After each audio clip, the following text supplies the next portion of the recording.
আসমান জমিনে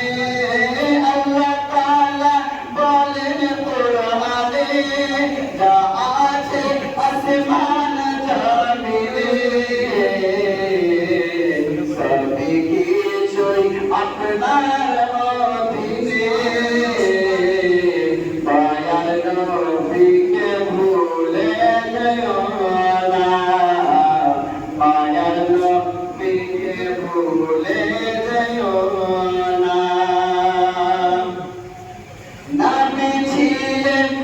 মায়ের পেটে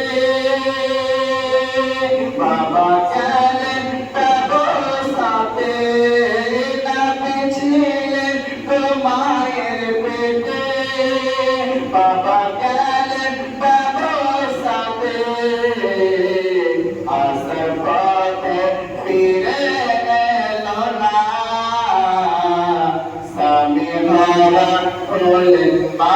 আমিনা আমার নবী মুস্তাফার আব্বা যখন দুনিয়া থেকে পর্দা নিয়ে দিলেন নবী মুস্তাফার দাদা হযরত আব্দুল মুত্তালিব মা আমিনাকে কিভাবে সান্ত্বনা দিতে আছে দেখুন বাবা বলে ও তো আমিনা আমি থাকতে চিন্তা করো না বাবা বলে ও তো আমিনা আমি থাকতে চিন্তা